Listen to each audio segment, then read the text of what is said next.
Look at these ridiculous dog owners. Don't these dog owners just seem like super stupid, moronic? They can easily solve a problem they have of this dog being in their bed, but they completely refuse to do it and they act reactively to it. Instead of using their brain to solve a problem, to use a simple solution. There's actually two simple solutions in this screenshot I got for you guys right here.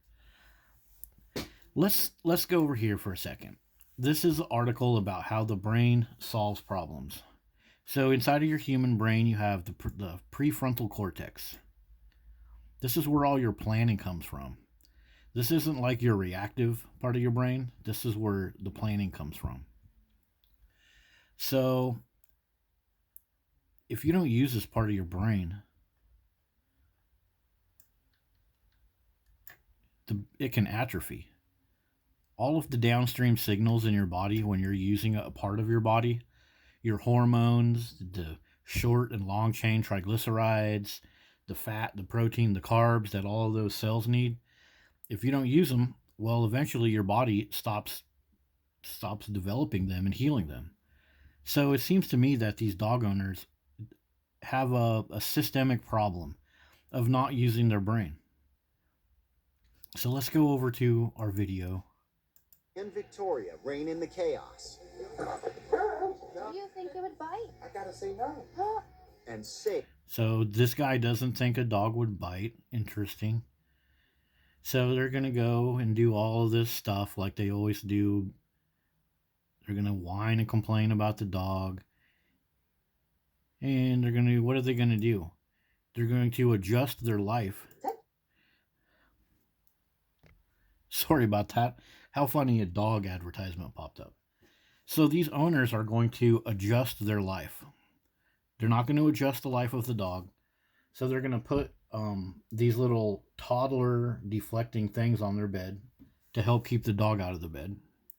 Which of course won't help because the dog stands up at like 7 feet tall. And then they're going to get the dog his own bed. So instead of using the simple solution that's available to them, they're going to do all this crazy stuff. They're going to crawl around the bed. They can barely sleep. The husband and wife, they can barely get into the bed because now they have these things on there. You see, the husband has to flop himself over the side of the bed. So what is the simple solution that I'm talking about? It's right there.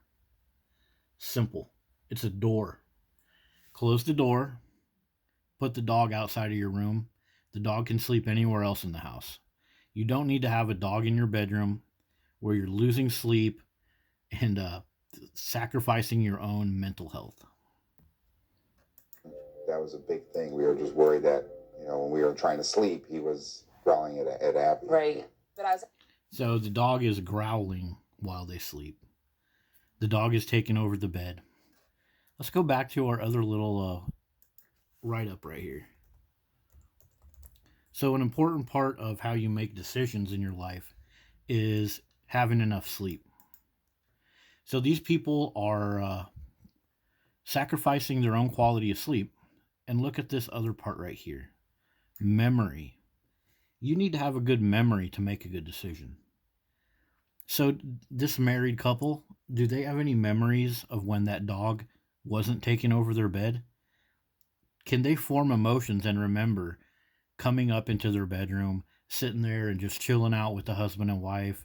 Maybe somebody gets a foot rub or a shoulder rub. Maybe the wife gets breakfast in bed on her day off. All of those awesome things that do not require the presence of that ridiculous dog. That requires memory. Right there. And so they're sacrificing their memory. They're sacrificing their sleep. Their brains have basically turned into reactive brains. Like, oh, something's going on with the dog. Instead of remembering the good times when we didn't have a dog and closing the door, they're just going to react to it. They're going to buy more products. It's Me Are the Dog production crew is going to come in there and set their bedroom up for the dog, not for them. So it's like they're just not using their brain. They're not recognizing a problem. They don't see a problem with loss of sleep because they're so far gone. So these dog culture habits, it's like brain damage. You're taking your prefrontal lobe and you're just telling your prefrontal lobe, hey, screw you. I don't give a crap. I got to spoil a dog. I got to give up my sleep. I got to give up my memory. And if you're a veteran to my channel, I've mentioned this before. The presence of a big ass dog like that in your bedroom, it means feces particles, urine particles, it means noise, it means your things can be broken, it means less oxygen, more CO2, it means head forward posture, which is a problem for your carotid arteries bringing oxygen to your brain. So all of this stuff is just hammering your prefrontal lobe. And so it's no wonder that these dog owners just seem to be absolute freaking idiots. Get yourself a gigantic dog, allow it to go upstairs into your bedroom, employ a bunch of half ass solutions when all you needed to do was take the dog downstairs and close the door.